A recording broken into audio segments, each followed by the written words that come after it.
रहीम। अब जनाब पढ़ते हैं acute respiratory distress syndrome. Acute respiratory distress syndrome के बारे में हमने पहले भी पढ़ा था, लेकिन अब चंद बातें रह गई है वो दोबारा पढ़ते हैं इंशाल्लाह। एक्यूट रेस्पिरेटरी डिस्ट्रेस सिंड्रोम या ARDS क्या चीज़ है? It is a high protein content, ठीक है। पल्मोनरी एडिमा ये क्या है? ये एक किस्म की क्या है, पल्मोनरी एडिमा है, लेकिन जिसके अंदर क्या है, हाई प्रोटीन कंटेंट है।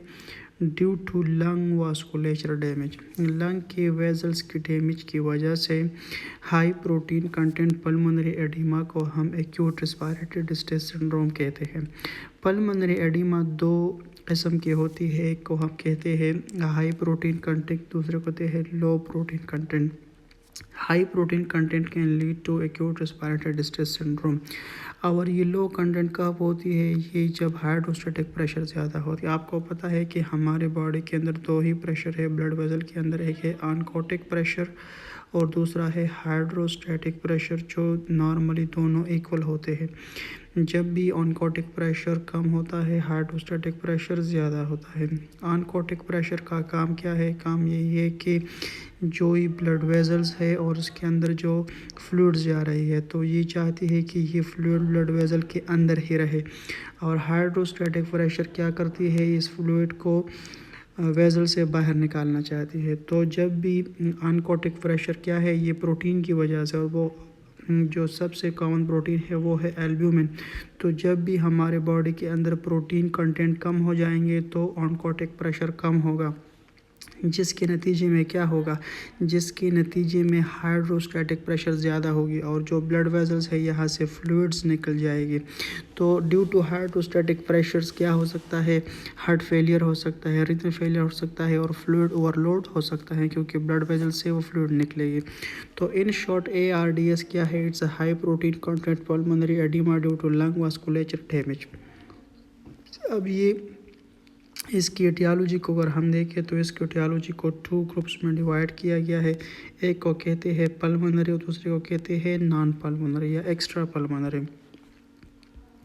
इसके जो पल्मोनरी है वो क्या है? वो निमोनिया से हो सकते हैं। निमोनिया के जितने भी सीरियस या जितने भी कॉज है, वायरल, बैक्टीरियल, इनहेलेशनल, स्मोकिंग के साथ जो वाक़ होता है, एस्पायरेशन, जो गैस्ट्रिक एसिड या अच्छी एस्पायरेशन निमोनिया हो सकती है। तो इन तमाम की वजह से क्या हो सकता है? एक्यूट रेस्पिरेटरी डिसीज सिंड्रोम हो सकता है। तो pneumonia can lead to ARDS, ठीक है जी। अब आते हैं इसकी चेस्ट ट्रामा या जिसको चेस्ट या चेस्ट कंफ्यूजन भी बोला जाता है, उसकी वजह से भी ARDS हो सकता है और वास्कुलाइटिस से भी हो सकता है। अब एक्स्ट्रा पल्मोनरी काजेस कौन कौन सी है? सेप्टिसीमिया है, सेप्टिक शॉक, मलेरिया आपको पता है कि प्लाज्मोडियम ब्लड वेसल के अंदर घूम रही होती है, तो इट कैन डैमेज और blood vessels. DIC disseminated vascular ये भी कर सकती है। वास्कुलर के अंदर एक्यूट ब्रोंकाइटिस, आपको पता है ब्रोंकाइटिस के साथ क्या होती है? जो प्रोटीएस होती है वो क्या करती है? वो हमारे एंडोथेलियम को डैमेज करती है, बेसमेंट मेम्ब्रेन कोलाजिन को डैमेज करती है। ट्रांसफ्यूजन रिएक्शन जिसको ट्रायल्स होते हैं, transfusion related acute lung injury, ये हम हेमाटोलॉजी में पढ़ेंगे, लेकिन आप इधर याद रखें कि blood transfusion can lead to ARDS, ठीक है, जिसको हम क्या कहते हैं? ट्रेल्स के नाम से याद करते हैं। और बर्न्स, आपको पता है कि burns can lead to the blood vessel damage, और ब्लड वेसल डैमेज होने से हाई प्रोटीन डाई और it can lead to respiratory distress syndrome, acute respiratory distress syndrome. तो जनाब हमने इसकी एटियोलॉजी को 2 ग्रुप्स में डिवाइड किया। एक होती है कॉज। अब आते हैं पल्मोनरी और नॉन पल्मोनरी में हमने वो चीज़ें पढ़ ली। अब इसकी और कुछ चीज़ें हैं कि toxaemia, pregnancy, eclampsia, preeclampsia, pulmonary embolism, massive pulmonary embolism, amniotic fluid embolism. और ड्रग्स, वो कौन सी ड्रग है जो ARDS कर सकती है? एस्पायरिन कर सकती है, हेरोइन कर सकती है और पैराक्वेट कर सकती है, ठीक है। अब जनाब आते हैं इसके डायग्नोस्टिक क्राइटेरिया के ऊपर। डायग्नोस्टिक क्राइटेरिया अगर इसकी देख ले हम, तो इसके साथ होगा सडन ऑनसेट वर्सनिंग डिस्निया होगा। अब हम इसके लेंगे चेस्ट एक्सरे। चेस्ट एक्सरे में क्या होगा? Bilateral white out lung infiltrates मिल जाएंगे, ठीक है। अब आप इस एक्सरे में देख सकते हैं कि क्या होगा इसमें, इसमें बाईलेटरल दोनों साइड पर हमें क्या मिलेंगे, वाइट आउट लंग्स मिल जाएंगे, ठीक है। तो आप इसमें देख सकते हैं कि डिफ्यूज़ बाईलेटरल इन्फिल्ट्रेट्स आपको मिलेगा, वाइटनेस रंग मिलेगी आपको दोनों साइड पर। अब जनाब जिस तरह हमने कहा था कि ये कि एडिमा हमारे पास जो होती है एक हाई प्रोटीन कंटेंट वाली होती है और एक लो प्रोटीन कंटेंट वाली होती है। तो अब इस दोनों को हम कैसे डिफरेंशिएट करेंगे, इस दोनों को हम डिफरेंशिएट करेंगे PCWP के ज़रिए, पल्मोनरी कैपिलरी वेज प्रेशर के ज़रिए। अब पल्मोनरी कैपिलरी वेज प्रेशर हम किस चीज़ से मालूम करते हैं, हम स्वान केन्स कैथेटर से मालूम करते हैं। ये भी एक MCQ पॉइंट है कि PCWP pulmonary capillary wedge pressure हम किस लिए मालूम करते हैं, स्वान गाज कैथेटर से मालूम कर सकते हैं, ठीक है। अगर जब इसकी value less than 19 millimetre of mercury आई तो इसका मतलब है कि लंग वास्कुलेचर क्या है, डैमेज है हमारे साथ, ठीक है। तो PCW can lead to differentiate between high protein oedema and low protein oedema, ठीक है। अब जनाब इसके डायग्नोसिस क्राइटेरिया के ऊपर आते हैं, 4 नंबर पढ़ते हैं कि रेफ्रैक्टरी हाइपोक्सीमिया। रेफ्रैक्टरी हाइपोक्सीमिया का मतलब ये है कि आप पेशेंट को जितना चाहे ऑक्सीजन दे दे, वेंटिलेटर पर डाले ऑक्सीजन दे ले, नॉर्मल सेचुरेशन तो 98 से 100% के दरमियान है। अगर हम पेशेंट को 100% ऑक्सीजन भी दें मगर वो उसी ऑक्सीजन को क्या करेगा, मेंटेन नहीं कर पाएगा, fail is unable to maintain oxygen saturation, ठीक है। रेफ्रैक्टरी हाइपोक्सीमिया के अंदर पेशेंट क्या होगा, patient is unable to maintain oxygen saturation. अगर आप उसको कितना भी दे दे, 100% ऑक्सीजन भी दे मगर वो क्या होगा, ऑक्सीजन को मेंटेन नहीं और टाइप 1 रेस्पिरेटरी फेलियर काज करेगा। हमने पहले भी पढ़ा था कि तमाम डिजीज़ रेस्पिरेटरी के can lead to type 1 respiratory failure, only there is one disease which can lead to type 2 respiratory failure, that is COPD, chronic obstructive pulmonary disease. और उसके भी मज़ीद 2 वेरिएंट है, एक है एम्पाइजिम और एक है chronic bronchitis. Chronic bronchitis will lead to type 2 respiratory failure. उसके साथ क्या होता है, टाइप 1 रेस्पिरेटरी फेलियर में ऑक्सीजन की लेवल कम होती है और कार्बन डाइऑक्साइड की लेवल नॉर्मल होती है, ठीक है। अब जनाब आते हैं इसके ट्रीटमेंट के ऊपर।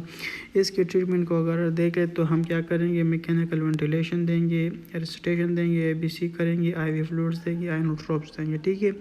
और ट्रीट द अंडरलाइनिंग काज, जो हमने कहा था कि पल्मोनरी है और नॉन पल्मोनरी है, उसको क्या करेंगे, उसको हम ट्रीट करेंगे। अगर हम इसकी ट्रीटमेंट भी करें लेकिन इसकी मोर्टेलिटी रेट 50 to 75% रहेगी, it will depend on the aetiology of the disease. अगर निमोनिया के साथ पेशेंट आया है और ARDS हुए है तो इसकी जो मोर्टेलिटी रेट है वो है 86%। अगर चेस्ट ट्रामा के साथ आया है ARDS और फिर तो इसकी जो मोर्टेलिटी रेट है वो क्या है, वो 38% है। आप इस एक्सरे में देख सकते हैं कि ये जो एक्सरे में क्या होगा, आपको डिफ्यूज़ इन्फिल्ट्रेट मिल जाएंगे बाईलेटरल, और बाईलेटरल क्या मिलेगी आपको, वाइटनिंग ऑफ द लंग्स मिल जाएंगे। ये जनाब हो गई एक्यूट रेस्पिरेटरी डिस्ट्रेस सिंड्रोम। अब आते हैं ऑब्स्ट्रक्टिव स्लीप एपनिया सिंड्रोम के ऊपर। अब इसकी जो प्रेवलेंस है वो 25% है, यानी अब इसकी प्रेवलेंस एस्थमा से भी ऊपर जा चुकी है, ठीक है।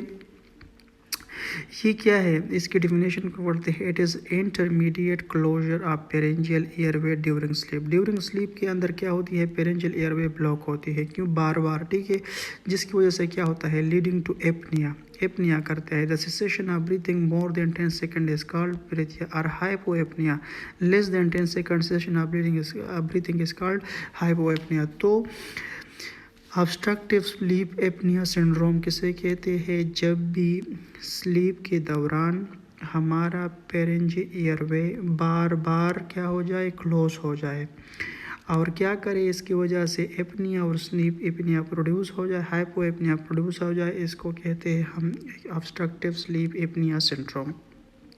अब आते हैं जनाब इसकी क्लिनिकल फीचर्स के ऊपर। तो उसकी क्लिनिकल फीचर अगर हम देखें तो ये ज़्यादातर क्या होता है, मेल के अंदर होता है, वो 20 मेल के अंदर होता है और मिडल एज में होता है 40 to 60 ईयर में।